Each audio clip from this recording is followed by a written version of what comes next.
Meu pai me expulsou na adolescência por causa de uma mentira da minha madrasta. Agora ele quer minha casa para minha irmã. Eu sou Raquel Turner, 34 anos, e aos 16 meu pai me expulsou baseado em mentiras cruéis que minha madrasta fabricou sobre mim. Com nada além de uma mochila e confiança despedaçada, reconstruí minha vida do zero. Agora, 18 anos depois, papai reapareceu de repente com uma exigência absurda. Ele quer minha casa para minha meia-irmã que está passando por dificuldades. A audácia me deixou sem palavras, mas o que aconteceu depois mudou tudo. Se você está assistindo isso de algum lugar que chama de lar, deixe um comentário me dizendo onde, se inscreva e junte-se a mim para uma história sobre traição e justiça. Minha infância, antes de tudo desmoronar, era algo saído de um livro de contos. Mamãe e papai criaram essa bolha de amor ao redor da nossa pequena família. Susan Turner, minha mãe, tinha essa risada contagiante que preenchia toda a nossa casa. Meu pai Thomas era seu complemento perfeito. Onde ela era espontânea, ele era estável. Eles se equilibravam lindamente. Papai e eu compartilhávamos algo especial. Toda sexta-feira à noite, estendíamos um cobertor no gramado do quintal, montávamos seu telescópio e passávamos horas rastreando constelações. Ele me ensinou a encontrar o cinturão de Órion e a estrela polar, contando-me histórias sobre marinheiros antigos usando estrelas para se guiarem até casa. Nos fins de semana, caminhávamos pelas montanhas próximas, alcançando cumes onde o ar tinha um sabor mais limpo que qualquer outro lugar do mundo. Esses momentos, apenas nós dois contra o pano de fundo do céu infinito, consolidaram nosso vínculo. Tudo mudou quando eu tinha 11 anos. Mamãe começou a ter essas dores de cabeça persistentes. No início, pensávamos que era apenas estresse do trabalho dela na biblioteca local. Então veio o diagnóstico câncer cerebral agressivo. Os médicos lhe deram no máximo 2 anos. Essas palavras remodelaram nosso universo da noite para o dia. Esses 2 anos foram ao mesmo tempo o período mais doloroso e precioso da minha vida jovem. Crescemos mais próximos como família, agarrando-nos uns aos outros como sobreviventes em uma balsa salva-vidas. Assisti minha mãe forte e vibrante definhar diante dos meus olhos. Seu cabelo caiu por causa dos tratamentos, mas ela usava lenços coloridos e ainda insistia em fazer panquecas de sábado, mesmo quando ficar de pé no fogão a exaustava. Intensifiquei de maneiras que nenhuma criança deveria ter que fazer. Entre as tarefas escolares, aprendi a administrar medicamentos, reconhecer sinais de dor e oferecer conforto. De alguma forma, mantive o status de quadro de honra durante tudo isso. Meus professores foram compreensivos, oferecendo prorrogações que raramente precisei. A escola se tornou meu refúgio, o único lugar onde o câncer não podia nos tocar. Durante aqueles meses finais, mamãe e eu tivemos esses momentos silenciosos juntas quando papai precisava dormir. Ela segurava minha mão e me contava histórias de sua infância, transmitindo memórias como heranças preciosas. Na noite antes de morrer, mal conseguindo falar, ela apertou minha mão e sussurrou: "Seja forte para o papai." Aos 13 anos, fiquei ao lado de seu túmulo, observando meu pai desmoronar. Ele se retirou completamente por 6 meses, mal saindo de seu quarto exceto para trabalhar. Nossa casa, uma vez cheia de risos e música, tornou-se silenciosa como um túmulo. Eu ficava do lado de fora de sua porta algumas noites, ouvindo soluços abafados, me sentindo desamparada. Sem ninguém pedir, assumi o comando de nossa casa. Descobri como pagar contas a partir dos arquivos meticulosamente organizados da mamãe. Aprendi a fazer compras no supermercado, cozinhar refeições simples e manter nossa casa funcionando enquanto processava minha própria dor. Todas as noites eu me enrolava com o suéter da mamãe, inalando o perfume que desvanecia até que o sono finalmente chegasse. Lentamente papai e eu encontramos nosso caminho de volta um para o outro. Criamos novos rituais para homenagear a mamãe. No aniversário dela, plantávamos algo novo em seu jardim. Assistíamos seus filmes favoritos no aniversário de sua morte. Estávamos nos curando, nós dois, construindo algo novo das cinzas de nossa perda. Quando eu tinha 14 anos, papai começou a frequentar um grupo de apoio ao luto no centro comunitário. Foi lá que ele conheceu Vanessa. A primeira vez que ele a mencionou, notei uma faísca em seus olhos que eu não via desde antes da mamãe ficar doente. Ele a descreveu como compassiva e compreensiva. Alguém que realmente entende pelo que passamos. Vanessa tinha uma filha chamada Megan, 3 anos mais nova que eu. Antes mesmo de conhecê-las, fiz pulseiras de amizade para Megan, escolhendo cores brilhantes que esperava que ela gostasse. Eu queria tanto que isso desse certo, que papai encontrasse felicidade novamente. O namoro deles progrediu rapidamente. Em 6 meses, eles se casaram em uma cerimônia simples no cartório. Pouco antes do casamento, papai me deu uma festa surpresa de 15º aniversário, convidando todos os meus amigos. Olhando para trás, foi a última memória verdadeiramente feliz que tenho com ele antes de tudo mudar. Nos mudamos para uma casa maior em um bairro diferente, unindo nossas 2 famílias com promessas de novos começos e recomeços frescos. Voluntariamente dei a Mega o quarto maior, mesmo sendo mais velha. Tinha um assento na janela que eu sabia que adoraria, mas queria começar nosso relacionamento com o pé direito. Por um tempo, as coisas pareciam ótimas. Tínhamos noites de jogos em família, passeios de fim de semana para museus e parques. Eu me destacava na escola, me tornando capitã da equipe de debate e mantendo notas excelentes em todas as matérias. Na reunião de pais e mestres, papai irradiava orgulho enquanto Vanessa sorria tensamente ao lado dele. Era sutil, essa tensão em seu sorriso, mas foi o primeiro sinal de problemas fermentando sob nossa família misturada aparentemente perfeita. As mudanças foram sutis no início, como água gradualmente subindo ao redor dos meus tornozelos antes de eu perceber que estava de pé em uma inundação. Vanessa desenvolveu esse hábito de interromper sempre que papai e eu relembrávamos os velhos tempos. Isso foi então, ela dizia com um aceno desdenhoso, estamos fazendo novas memórias agora. Uma tarde, cheguei em casa do treino de debate animada para trabalhar na preservação das receitas manuscritas da mamãe em um álbum especial. A caixa de sapatos onde eu as havia guardado na prateleira do meu armário havia sumido. Quando perguntei freneticamente a Vanessa, ela deu de ombros, aquela caixa velha. Pensei que fosse lixo. O caminhão de lixo passou ontem. Seu tom transmitia simpatia, mas seus olhos permaneciam frios, observando minha reação. Minha festa de 15º aniversário havia sido uma celebração íntima com papai antes do casamento. Meus 16 anos deveriam ter sido especiais também, os doces 16. Em vez disso, minha reserva para jantar foi cancelada porque Megan tinha um concerto do coral da escola na mesma noite. Família apoia família, papai explicou enquanto Vanessa balançava a cabeça aprovadoramente atrás dele. Minha celebração se tornou um almoço apressado em um fast food entre a escola e o evento de Megan. Thomas começou a trabalhar mais horas, chegando em casa exausto. De repente, Vanessa estava lidando com toda a comunicação familiar. Minhas mensagens nunca pareciam chegar até ele. Eu disse que ele queria falar sobre a feira da faculdade, mas ele está sobrecarregado no trabalho, ela diria. Embora eu o pegasse relaxando e assistindo TV com Megan mais tarde naquela mesma noite. O tour universitário que planejávamos desde que eu estava no ensino médio, apenas papai e eu visitando minha universidade dos sonhos, foi misteriosamente cancelado no dia anterior. Seu pai esqueceu completamente de sua reunião importante com o cliente, Vanessa explicou. Essas coisas acontecem, Raquel. Você tem idade suficiente para entender as responsabilidades adultas. Nossa casa se transformou sob a visão decorativa de Vanessa. Em um fim de semana enquanto eu estava em um torneio de debate, todas as fotos contendo minha mãe desapareceram. As paredes, prateleiras e lareira foram redesenhadas com novos retratos de família, Thomas, Vanessa, Megan e eu, posando em roupas combinando com sorrisos congelados. Quando perguntei sobre as fotos da mamãe, Vanessa disse que estavam guardadas com segurança, mas nunca as produziu quando solicitadas. A caixa de joias contendo as peças modestas da mamãe, sua aliança de casamento, um colar de pérolas da minha avó, o medalhão com nossa foto da família, desapareceu da gaveta da minha cômoda. Revirei meu quarto procurando por ela. Vanessa sugeriu que talvez eu a tivesse mudado de lugar e esquecido, ou pior, que uma das suas amigas pode ter sido tentada. A implicação doeu mais que a perda. Quando abordei papai sobre essas preocupações, sua resposta cortou fundo. Vanessa está se esforçando tanto, Raquel. Por favor, faça um esforço.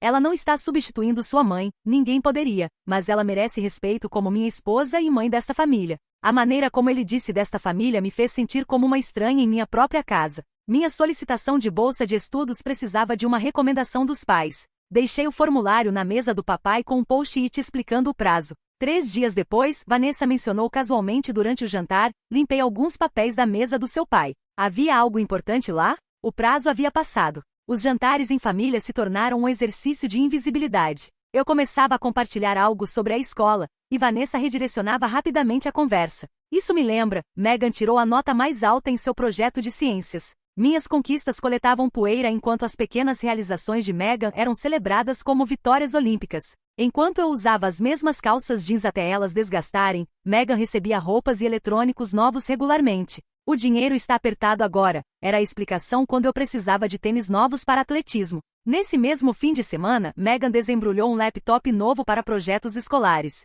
Uma noite, passando pelo quarto de Thomas e Vanessa, ouvi sua voz suave tecendo veneno. Estou preocupada com Raquel, querido. Ela parece ressentir você por ter se casado novamente. É natural, mas sua atitude em relação a mim, estou me esforçando tanto. As tranquilizações murmuradas de papai confirmaram que a narrativa estava criando raízes. A senhora Parker, minha conselheira escolar, notou a mudança em mim. Você está se retraindo, Raquel. Sua participação na aula diminuiu, e você parece diminuída de alguma forma. Seu escritório se tornou um santuário, o único lugar onde eu podia falar livremente sem medo de minhas palavras serem distorcidas. Toda tentativa de falar com papai sozinha era interceptada. Se eu pedisse para irmos tomar sorvete como costumávamos, Vanessa sugeria: vamos todos em família. Quando tentava pegá-lo antes do trabalho, ela sempre estava lá, xícara de café na mão, se inserindo na conversa. O campeonato de debate foi minha conquista coroante, capitando a equipe e nos levando às finais estaduais. Papai nunca havia perdido uma única competição desde que me juntei no primeiro ano. Naquele dia, escaneando a plateia repetidamente, seu assento permaneceu vazio. Emergência no trabalho, Vanessa mandou uma mensagem 10 minutos antes da minha rodada final. Ganhei o primeiro lugar sem família para testemunhar. Minhas amigas de infância Lauren e Jasmine, que eram bem-vindas em nossa casa desde o ensino fundamental, foram repentinamente consideradas muito barulhentas e perturbadoras. Talvez vocês pudessem se encontrar na biblioteca, Vanessa sugeriu. Megan tem enxaquecas por causa de ruído excessivo. O isolamento social se apertou como um laço. A mãe havia mantido um diário detalhado de jardinagem, mapeando as mudanças sazonais do nosso quintal e anotando quais plantas prosperavam onde. Eu planejava recriar o design do jardim dela naquela primavera. Encontrar o diário na lixeira externa, páginas úmidas e borradas, quebrou algo em mim. Estava mofado na garagem, Vanessa explicou com olhos inocentes arregalados. Estava preocupada com esporos afetando as alergias de Megan. Aquele Natal cristalizou a nova ordem familiar. Megan desembrulhou roupas de grife, ingressos para shows e um telefone novo.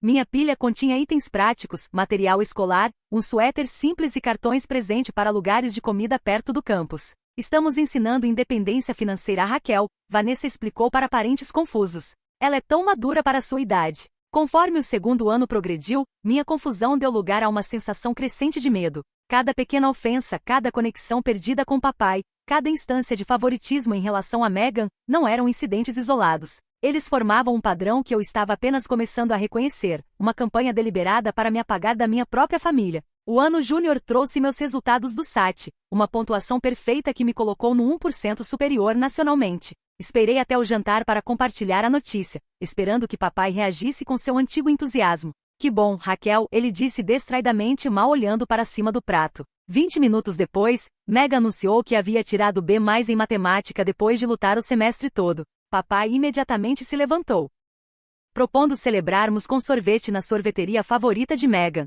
O contraste não poderia ter sido mais claro. Vanessa implementou novas regras da casa aparentemente projetadas para restringir meus movimentos. Meu toque de recolher diminuiu de 23 horas para 21h30 por razões de segurança. Embora Megan não tivesse restrições similares apesar de ser mais nova, as horas reduzidas me forçaram a sair do treino de debate noturno e limitaram minha participação em competições acadêmicas que frequentemente terminavam tarde. As restrições se multiplicaram. Eu precisava fornecer informações detalhadas sobre com quem estava, onde exatamente estaríamos e informações de contato de todos os pais envolvidos. Enquanto isso, Megan ia e vinha com acenos casuais e planos vagos. Ela está com amigas era explicação suficiente para suas ausências. Minhas posses se tornaram propriedade comunitária, mas apenas em uma direção. Megan emprestou minha calculadora gráfica antes de um exame importante de matemática, devolvendo-a com botões rachados. Ela usou meu vestido especial para um baile escolar, devolvendo manchado e com a barra rasgada. Minhas reclamações foram descartadas como mesquinhas e materialistas, enquanto seus pertences permaneciam sacrossantos.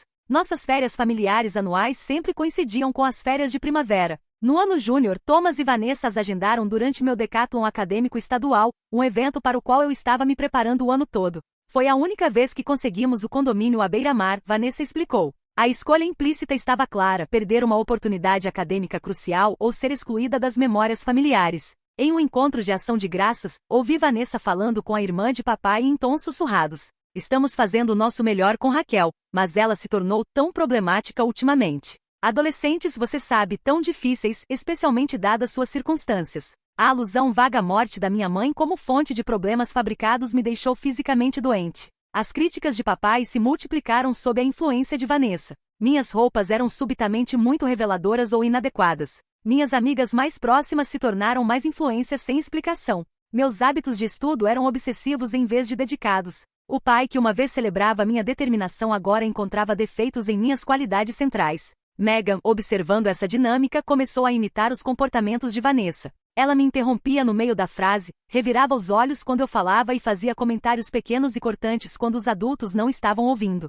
Não é de admirar que você não tenha namorado, ela sussurrou depois que discuti pedidos de faculdade no jantar. Tudo que você se importa é escola e ser perfeita. O fundo da faculdade que mamãe e papai haviam começado quando nasci mostrou saques inexplicados quando verifiquei os extratos. $5.000 havia desaparecido ao longo de 6 meses. Quando questionado, Thomas ficou na defensiva. Estou gerenciando as finanças agora, Raquel. Confie que estou tomando decisões para o benefício desta família. A palavra família havia se tornado uma arma. Conversas que eu claramente me lembrava de ter nunca ocorreram de acordo com Vanessa. Compromissos que ela havia prometido agendar nunca foram discutidos. Permissões supostamente concedidas eram mal entendidos. As contradições constantes entre minha memória e a versão deles dos eventos me fizeram questionar minha própria sanidade. Uma tarde, estando sozinha em casa, descobri rascunhos de e-mails de Vanessa para Thomas em uma janela de navegador aberta. A atitude de Raquel está se tornando preocupante. Comportamento desrespeitoso quando você não está por perto.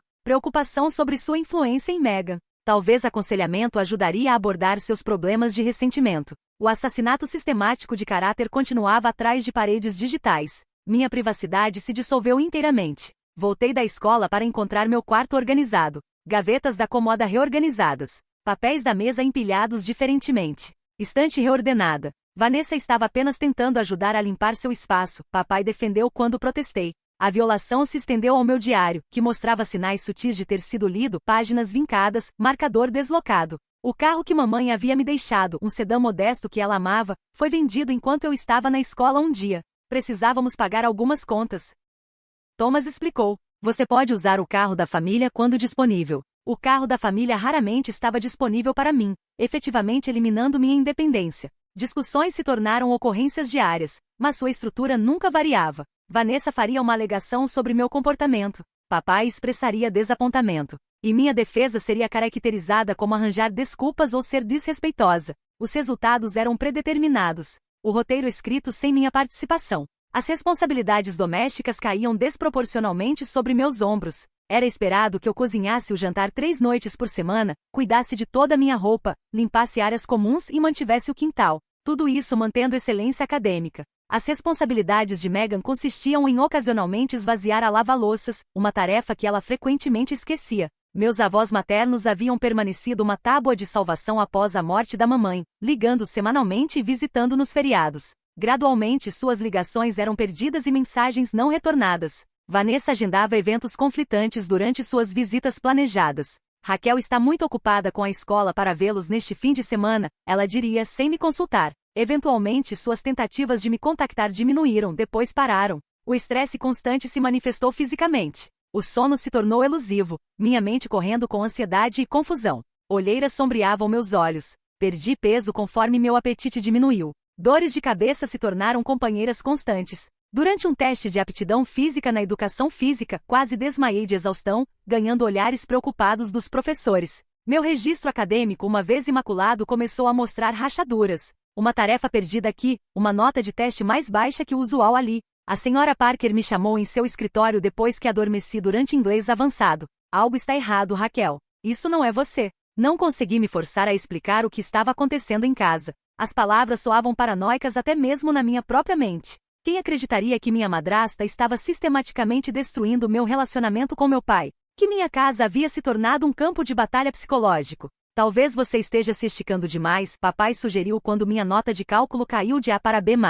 A preocupação parecia genuína até ele acrescentar, Vanessa acha que você pode estar saindo com amigos em vez de estudar. A acusação pairou no ar, outro fio na teia de desconfiança sendo tecida ao meu redor. Na primavera do ano júnior, a garota feliz e confiante que uma vez compartilhava a observação das estrelas com seu pai havia desaparecido. Em seu lugar estava uma jovem mulher cautelosa e ansiosa que duvidava de cada palavra, cada ação, sempre antecipando o próximo ataque de um ângulo invisível. A fundação do meu mundo havia se deslocado, me deixando constantemente desequilibrada e procurando por terreno sólido que não existia mais. A bomba que eventualmente destruiu tudo havia estado fazendo tic-tac silenciosamente por meses. Eu simplesmente não a ouvi até a explosão. Era uma quinta-feira comum durante as férias de primavera do meu ano júnior. Havia passado o dia na biblioteca pesquisando faculdades, caminhando para casa com panfletos de pacotes de aceitação cheios de possibilidades de escape. A casa estava estranhamente silenciosa quando entrei. Então ouvi a voz de Vanessa da cozinha, tremulando com o que eu mais tarde reconheceria como angústia fabricada. Thomas, eu não queria acreditar também, mas a evidência está bem aqui. Congelei no corredor, o instinto me dizendo para permanecer silenciosa. Ela tem roubado de nós por meses, Vanessa continuou. Cartões de crédito, dinheiro da minha bolsa, até mesmo as joias da minha mãe. A resposta do meu pai foi abafada e incrédula. Eu sei que você não quer pensar que sua filha é capaz disso, Vanessa pressionou. Mas Meg a viu pegando coisas da minha bolsa várias vezes e estava com muito medo de nos contar. E estes são claramente drogas, Thomas. A adrenalina disparou pelo meu sistema. Entrei na soleira da porta da cozinha, encontrando um tablial que se gravaria na minha memória para sempre. Papai segurando minha mochila, seu rosto cinzento. Vanessa de pé ao lado dele, uma mão em seu ombro em falso conforto. Megan sentada no balcão, olhos baixos exceto por um olhar rápido para mim. Acompanhado pelo mais breve e triunfante sorriso que eu já tinha visto. Espalhados pelo balcão da nossa cozinha estavam itens que eu nunca havia visto antes. A pulseira de prata perdida de Vanessa, 2 cartões de crédito, quase $300 em dinheiro e mais condenatório de tudo, um pequeno saco plástico contendo comprimidos sem rótulo. O que é isso? Perguntei, minha voz mal audível. Os olhos de papai encontraram os meus e a decepção lá esmagou algo fundamental dentro de mim. Esperávamos que você pudesse nos dizer isso, Raquel. Nunca vi nenhuma dessas coisas antes na minha vida, declarei, minha mente correndo para entender a cena. Vanessa fez um som, meio suspiro, meio soluço. Ela está mentindo, Thomas. Temos a evidência bem aqui, na mochila dela. Minha mochila estava no meu armário o dia todo. Vim direto da biblioteca. A defesa soou fraca até mesmo aos meus próprios ouvidos. Então como você explica isto? Thomas exigiu, gesticulando para os itens. Estes foram encontrados na sua mochila, no seu quarto. A percepção me atingiu com clareza impressionante. Alguém plantou essas coisas lá. Eu nunca. Chega! O punho de papai desceu no balcão com tanta força que os itens saltaram. Demos todas as oportunidades para você, Raquel. Todo o benefício da dúvida. E é assim que você nos retribui? Vanessa dá lágrimas inexistentes. Depois de tudo que fizemos por ela, como ela pôde fazer isso com nossa família? Eu não fiz nada. Minha voz se elevou em desespero. Papai, você me conhece. Você sabe que eu nunca roubaria ou usaria drogas. Isso é insano. Então explique isto, ele desafiou, apontando para a evidência. Não posso explicar, porque não fui eu que coloquei lá. Alguém mais fez. Olhei diretamente para Vanessa e Megan. Alguém que quer que você pense que fui eu. O rosto de Thomas escureceu. Então agora você está acusando Vanessa e Megan? Isso é baixo, mesmo para seu comportamento recente. Me teste, disse subitamente. Se você acha que estou usando drogas, me teste agora mesmo. Me leve a um médico. Vou provar que estou limpa. Recusar admitir culpa é apenas mais prova de vício, Vanessa interjetou suavemente. Todos os livros de paternidade dizem que negação é a primeira resposta. Vanessa se adiantou, posicionando-se fisicamente entre papai e eu. Uma posição que ela havia aperfeiçoado metaforicamente nos últimos 2 anos. Thomas, discutimos isso. Sabemos o que precisa acontecer. Papai acenou, sua expressão endurecendo. Raquel, fizemos arranjos. Ou você concorda em frequentar o programa de reabilitação residencial que Vanessa pesquisou, ou você precisa deixar esta casa. Reabilitação? Para quê? Não uso drogas. Não roubei nada. O absurdo da situação teria sido ridículo se não estivesse destruindo minha vida em tempo real. Pesquisa posterior revelaria que a instalação de reabilitação que Vanessa selecionou era essencialmente um campo de trabalho adolescente disfarçado de terapia, um lugar notório por práticas abusivas e contato limitado com o mundo exterior. Não vou admitir coisas que não fiz, declarei, encontrando clareza súbita no caos. Não vou me inscrever para a reabilitação por um problema de drogas inexistente. Você está escolhendo drogas sobre esta família? A voz de Thomas se elevou, enchendo a cozinha. Depois de tudo que fizemos por você? Tudo que vocês fizeram por mim?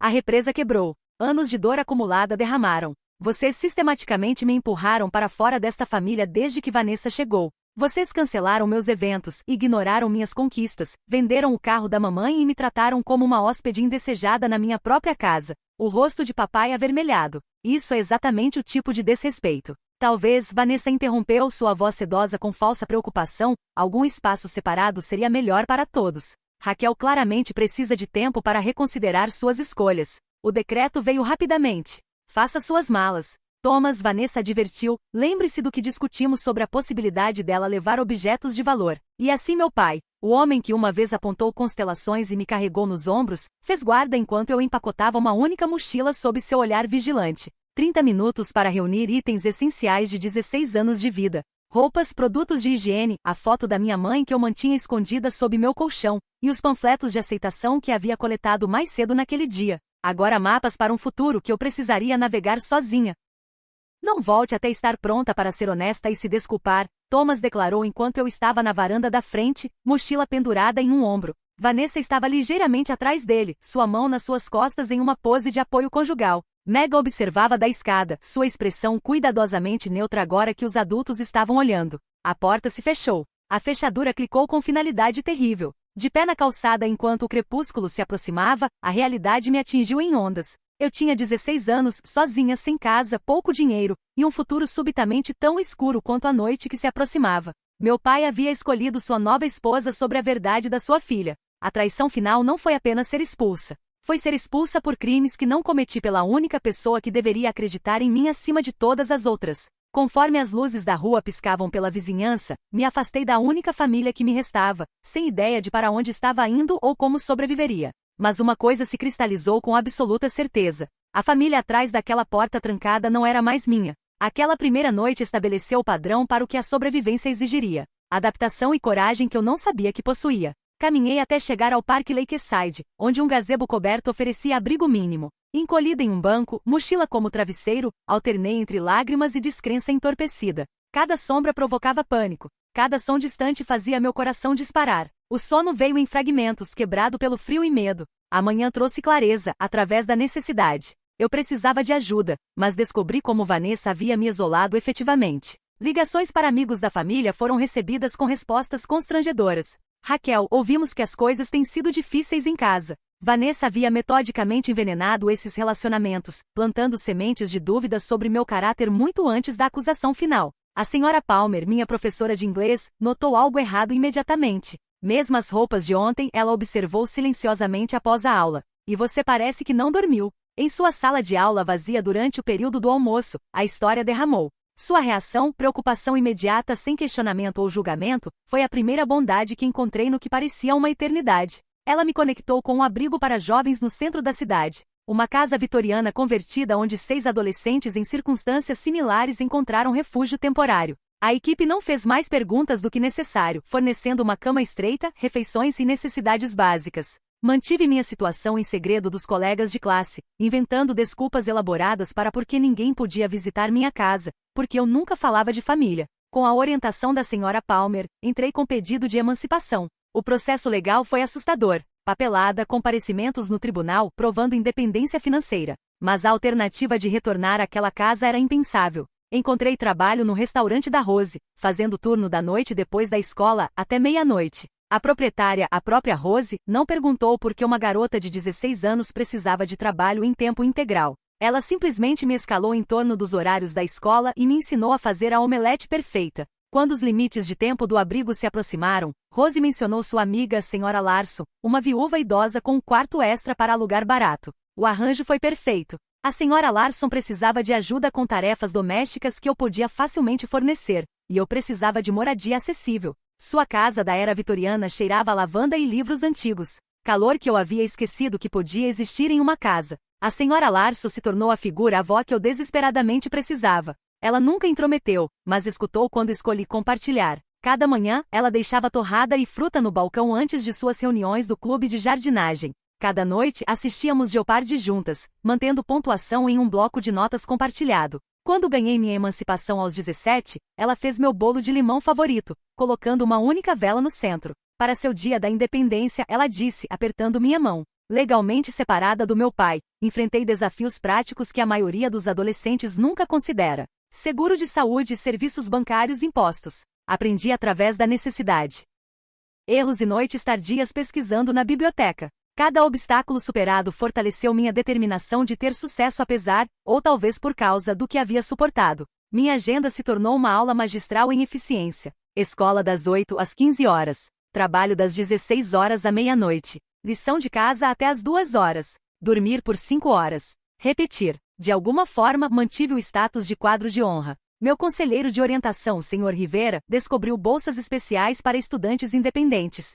Sua situação é incomum, ele reconheceu, mas sua determinação é extraordinária. A formatura chegou sem família presente. Em vez disso, minha sessão de torcida consistia na Sra. Palmer, Sr. Rivera, Rose com seu marido, e Sra. Larson empunhando uma câmera embaraçosamente grande. Meu discurso de formatura cuidadosamente evitou referências pessoais enquanto enfatizava resistência e autodeterminação.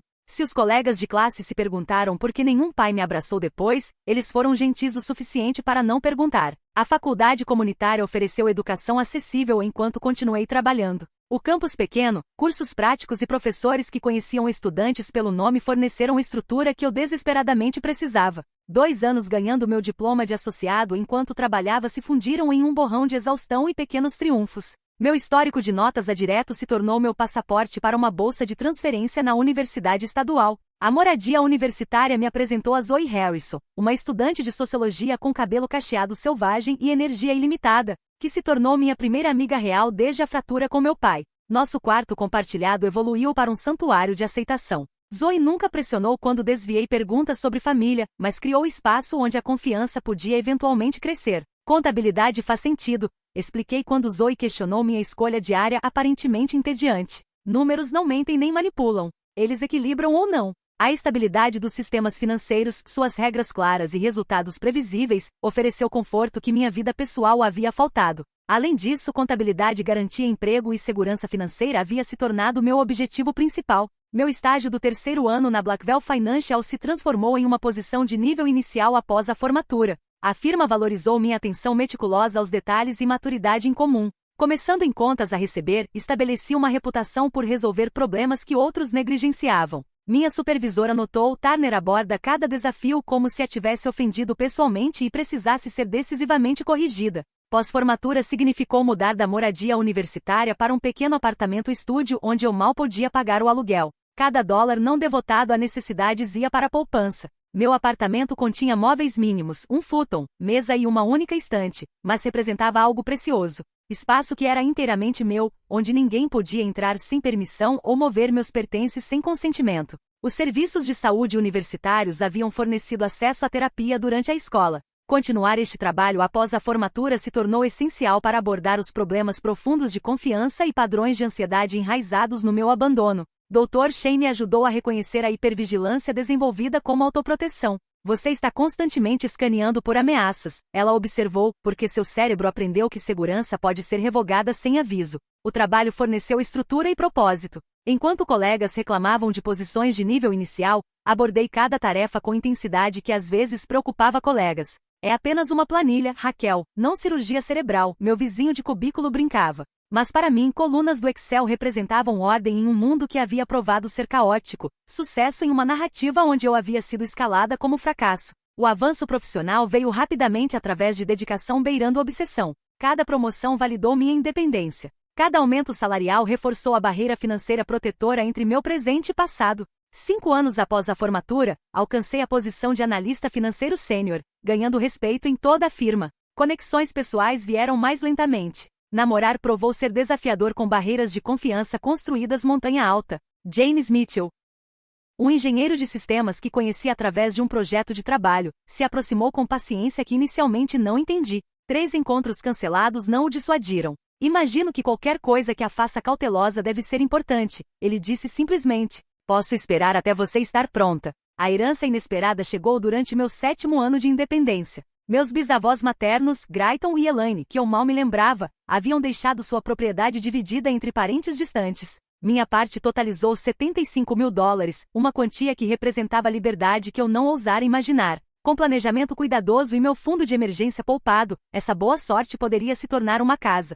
A pequena casa de 2 quartos tinha uma cozinha original impressionante dos anos 1970, banheiro datado, quintal coberto de ervas daninhas. Mas caminhando através com o corretor, algo ressoou. Aqui estava segurança tangível, paredes que não podiam ser tiradas, espaços que eu podia moldar de acordo com minha própria visão. Fazer aquele pagamento inicial, assinar documentos de hipoteca com mãos que tremiam ligeiramente, marcou o marco mais significativo desde deixar a casa do meu pai. A propriedade da casa revelou habilidades que nunca soube que precisaria. Tutoriais do YouTube me ensinaram a substituir ferragens de armário, pintar paredes e instalar ventiladores de teto. Workshops de fim de semana na loja de ferragens local cobriram reparos básicos de encanamento e trabalho de azulejo. A renovação do banheiro levou 3 meses de noites e fins de semana, mas o espaço resultante, com azulejos azul-verdes reminiscentes de vidro oceânico, se tornou minha conquista mais orgulhosa.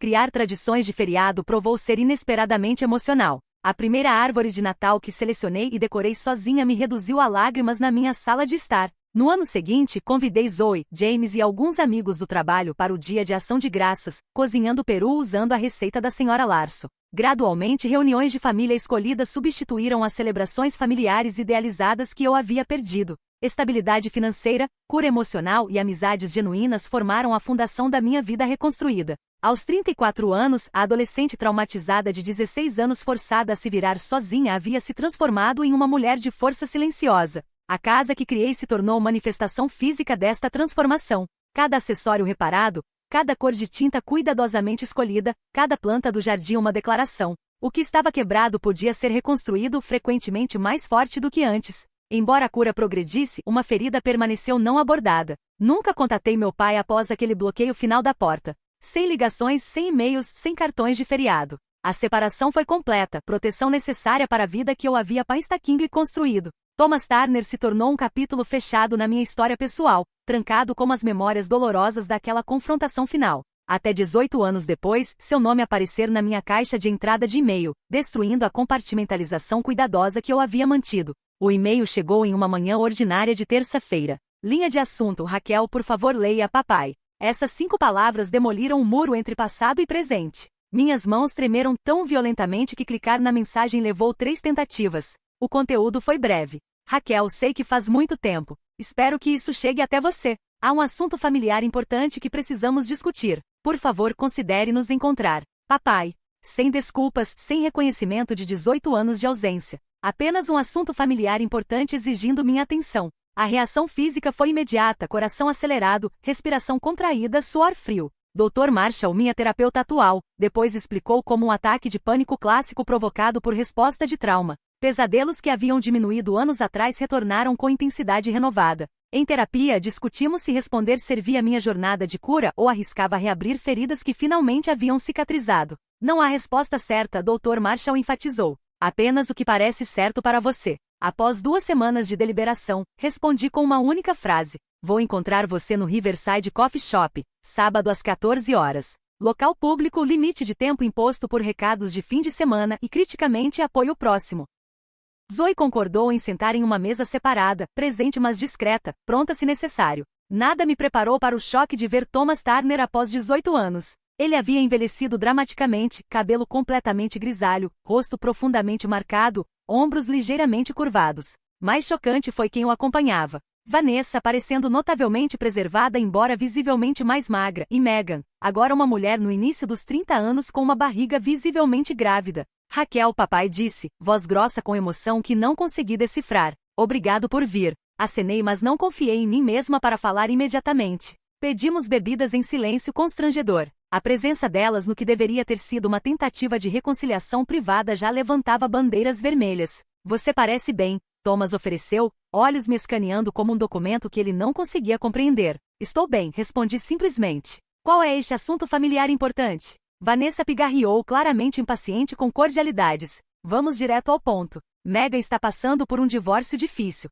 Seu marido, houve problemas. Megan olhou para sua xícara de café. Ele não era quem eu pensava que fosse. Ela está grávida do 2º filho, Thomas continuou. Deixar a situação foi necessário, mas complicou as coisas financeiramente. Esperei, sentindo o propósito real pairando não dito. Thomas se mexeu desconfortavelmente. Tivemos alguns reveses financeiros nós mesmos. Tivemos que vender a casa no ano passado. Estamos em um pequeno apartamento agora. Pequeno demais para 3 adultos e logo 2 crianças, Vanessa interjetou. 4 adultos, Thomas corrigiu. O filho de Megan tem 7 anos. A solicitação, quando finalmente veio, foi entregue por Vanessa com franqueza impressionante. Sabemos que você tem aquela casa grande toda para você. O silêncio se estendeu entre nós conforme a implicação se estabelecia. Eles não haviam vindo para se reconciliar. Eles haviam vindo para reivindicar espaço na casa que construí sem eles. Thomas se inclinou para a frente, deslizando para um tom que me lembrei da infância. A voz que explicava por que vegetais eram necessários ou por que hora de dormir não podia ser negociada. Raquel, obrigações de sangue não desaparecem com o tempo. Megan precisa de ajuda e como família precisamos nos apoiar. Família, repeti, testando a palavra que uma vez significou tudo. Sim, família, Vanessa enfatizou. Depois de tudo que fizemos criando você, isso parece um pedido razoável. A absurdidade me deixou sem palavras. Na narrativa deles, eles me haviam criado, não me abandonado aos 16 para me virar sozinha. Eu estava sem teto, disse silenciosamente. 3 rostos registraram confusão. O quê? Thomas perguntou. Quando você trancou aquela porta 18 anos atrás? Eu estava sem teto, 16 anos, com uma mochila de roupas. Suas expressões mudaram, de Thomas para horror, de Vanessa para cálculo, de Megan para reconhecimento desconfortável. Isso não é. Pensávamos que você havia ido para a casa de uma amiga, Thomas gaguejou. Que amigas? Vanessa havia me isolado sistematicamente de todos. A calma na minha voz me surpreendeu. Dormi em um gazebo de parque naquela primeira noite, depois um abrigo para jovens, depois trabalhei turnos noturnos em um restaurante enquanto terminava o ensino médio. O rosto de Thomas se drenou de cor. Eu não sabia. Você não perguntou, interrompi. Você nunca ligou, nunca verificou se sua filha de 16 anos estava segura, tinha comida, tinha abrigo. Foi amor duro, Thomas defendeu fracamente. Você precisava entender que ações têm consequências. Consequências por ações que nunca cometi, esclareci. Mas você está certo sobre uma coisa. Eu aprendi sobre consequências. Aprendi que podia perder tudo em um momento baseado em mentiras. E que a pessoa que deveria me proteger acima de todas as outras podia ser manipulada para se tornar minha maior ameaça. História antiga, Vanessa descartou com um aceno. Claramente tudo deu certo. Você tem uma casa, uma carreira. Sem agradecimentos a nenhum de vocês. Alcancei minha bolsa, removendo uma pasta manila grossa que havia compilado ao longo de semanas de consideração após o e-mail chegar. Tive 18 anos para reunir evidências sobre o que realmente aconteceu. A pasta aterrissou na mesa com um baque substancial. O que é isso? Thomas perguntou, olhando cautelosamente. Verdade, respondi simplesmente. Abrindo para a primeira sessão. Declarações de funcionários da escola documentando meu declínio acadêmico coincidindo exatamente com a chegada de Vanessa. Relatórios de conselheiros notando sinais de abuso emocional. Referências de caráter de professores que testemunharam minha situação. Virei para a próxima sessão. Meu diário daquela época, com entradas datadas documentando a campanha sistemática para me isolar e desacreditar. Folheando mais. Registros de e-mail mostrando Vanessa cancelando meus eventos sem autorização. Extratos bancários mostrando saques do meu fundo da faculdade transferidos diretamente para contas para benefício de Megan. Thomas começou a balançar a cabeça em negação, mas continuei implacavelmente. Declaração de Maria Rodrigues, sua ex-empregada doméstica, que testemunhou Vanessa entrando no meu quarto com itens posteriormente descobertos na minha mochila. Filmagem de segurança da casa dos Peterson mostrando Vanessa carregando esses mesmos itens no dia antes de eu ser expulsa. A compostura de Vanessa rachou. Isso é ridículo. Você está inventando isso. Estou? Virei para Megan. Gostaria de explicar o que você disse para Alexis Warner na sua festa de formatura depois de muitas margaritas? Sobre como mamãe disse que tínhamos que nos livrar de Raquel para sermos felizes. Alexis se lembrou daquela conversa muito claramente quando a contatei. Megan empalideceu. Eu estava bêbada. Não quis dizer. Você quis dizer exatamente o que disse, interrompi. Você tinha 14 anos e seguindo a liderança da sua mãe. Não culpo uma criança por adotar as táticas de um pai. Culpo os adultos que orquestraram a destruição sistemática da vida de uma adolescente enlutada. Thomas olhou para a evidência diante dele, mãos tremendo enquanto levantava extratos bancários mostrando os fundos universitários desviados. Isso não pode estar certo. Ele sussurrou, mas sua voz carecia de convicção. Cada documento autenticado, cada declaração assinada, cada registro verificado, confirmei. Tive 18 anos e recursos significativos para descobrir a verdade. Inicialmente para minha própria cura, para confirmar que não estava louca. Depois porque sabia que algum dia vocês poderiam reaparecer. O rosto de Vanessa se contorceu de fúria. Ela se lançou para a frente, tentando varrer os papéis da mesa. Sua ingrata pequena. Eu não faria isso, adverti, acenando para Zoe, que já havia começado a gravar no telefone da mesa vizinha. Tudo aqui são cópias. Originais estão guardados com segurança com meu advogado. O rosto de Thomas desmoronou conforme 18 anos de narrativa cuidadosamente construída desabaram. Lágrimas correram sem controle pelas bochechas envelhecidas. Raquel, eu não sabia. Nunca pensei. Vocês destruíram minha casa, declarei com finalidade silenciosa. Vocês não podem tomar a que construí. As negações desesperadas de Vanessa ficaram mais altas, atraindo a atenção de mesas próximas. Megan sentou congelada, uma mão protetora sobre sua barriga grávida, observando a fundação de sua identidade familiar desmoronar. Me levantei, reunindo a evidência na pasta. Reconstruí minha vida do nada. Encontrei abrigo, educação, carreira e eventualmente esta casa. Tudo sem paz, sem apoio, sem a rede de segurança que toda criança merece. Fiz isso sozinha porque vocês não me deixaram escolha. Thomas estendeu a mão em minha direção, mão tremendo. Por favor, Raquel. Eu não entendi o que estava acontecendo. Essa é a tragédia, reconheci. Você foi tão facilmente convencido a jogar fora sua filha. Considere como isso pode parecer antes de exigir acesso à casa que ela criou sem você. Coloquei a pasta diante dele. Pegue isto. Leia. Entenda o que realmente aconteceu com sua família. A caminhada para longe daquela mesa foi o momento mais libertador da minha vida adulta. Cada passo me distanciou não apenas de 3 pessoas atordoadas em uma cafeteria, mas do poder persistente de sua traição. Atrás de mim, ouvi as acusações sussurradas de Vanessa, os soluços quebrados de Thomas, e as tentativas constrangedoras de Megan de controle de danos. Nada disso me tocou mais. A narrativa que eles haviam construído da adolescente problemática que precisava de amor duro, que havia abandonado a família em vez de aceitar consequências, se despedaçou contra a realidade documentada. Me afastei não como a vilã da história deles, mas como a arquiteta da minha própria, uma mulher que havia sobrevivido, prosperado e finalmente reivindicado sua verdade. As consequências daquela confrontação na cafeteria se espalharam pela minha vida de maneiras inesperadas. 4 dias depois, meu telefone acumulou mensagens de voz e textos de Thomas. Mensagens cruas e emocionais oscilando entre desculpa desesperada e apelo para nos encontrarmos novamente. Vanessa ligou uma vez, deixando uma mensagem áspera questionando minha evidência fabricada antes de aparentemente perceber que estava sendo gravada. Megan enviou um único texto. Eu era apenas uma criança. Não entendi o que estava acontecendo. Dr. Marshall forneceu orientação crucial enquanto processava esta ferida reaberta. Confrontação criou clareza, ela observou, mas encerramento é algo diferente. Esse é trabalho interno que só você pode definir. Estabelecer limites se tornou essencial. Respondi a Thomas com uma única mensagem. Preciso de tempo e espaço. Contato adicional agora só prejudicará qualquer possibilidade de cura futura. Então bloqueei todos os números deles temporariamente, criando espaço para processar sem interrupção constante. Meu sistema de apoio provou ser inestimável.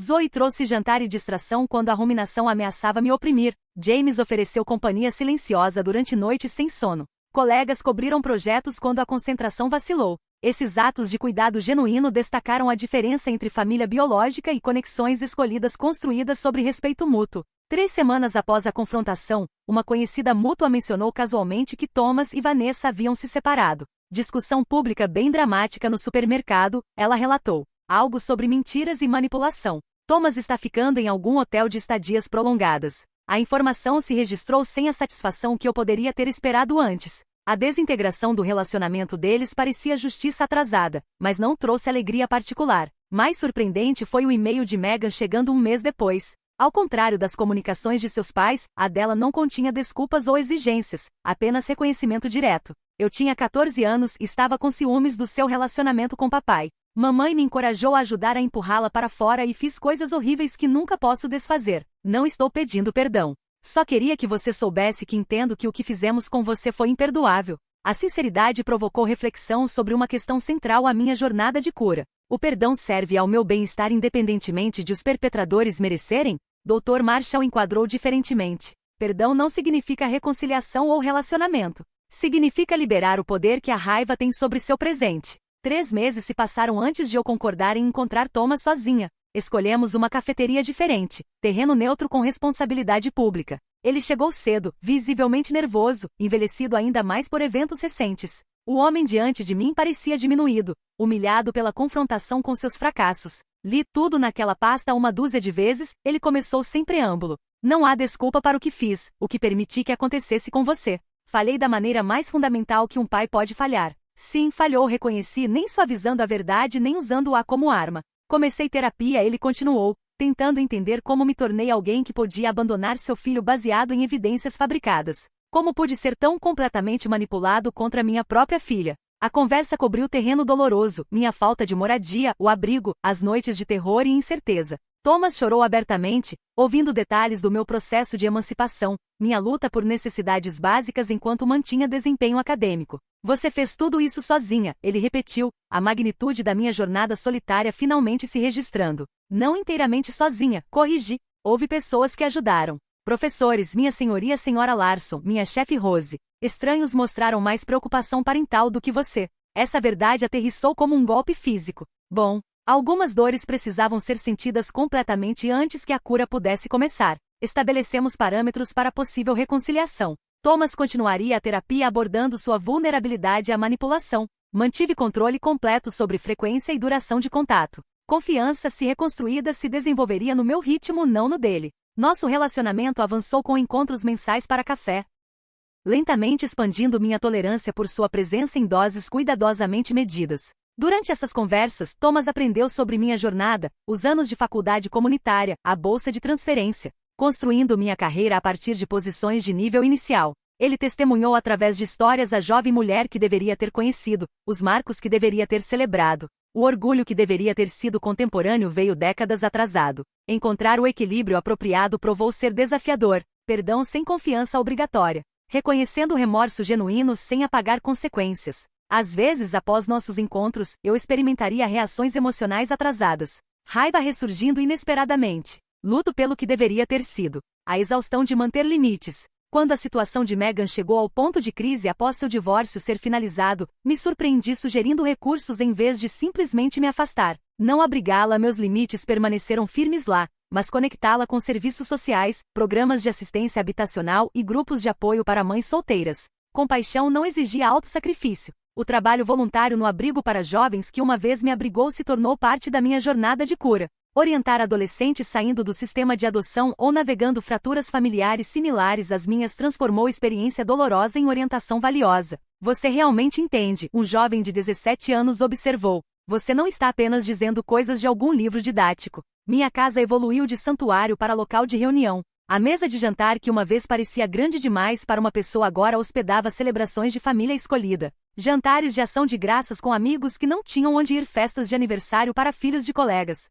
Reuniões do clube do livro que se dissolviam em conversas noturnas tardias. As paredes que inicialmente representavam proteção gradualmente simbolizaram inclusão nos meus próprios termos. Talvez o marco de cura mais significativo veio quando instalei um telescópio no meu quintal, deliberadamente reivindicando a memória positiva de observar estrelas com papai antes de tudo se fraturar. A primeira noite que o usei, ondas emocionais bateram através de mim. Luto por anos perdidos. Apreciação pela beleza simples. Orgulho por criar este momento de paz para mim mesma. Mandei uma mensagem para Thomas com uma única foto das luas de Júpiter, legendada apenas com a data. Sua resposta, lembro de ter te ensinado sobre estas, reconheceu nosso passado compartilhado sem exigir presente compartilhado. A perspectiva ganha através da dificuldade provou valiosa além da medida. Desenvolvi instintos finamente afinados para reconhecer manipulação e gaslighting, tanto pessoalmente quanto profissionalmente. Relacionamentos eram avaliados não pela intensidade de expressão, mas consistência de apoio.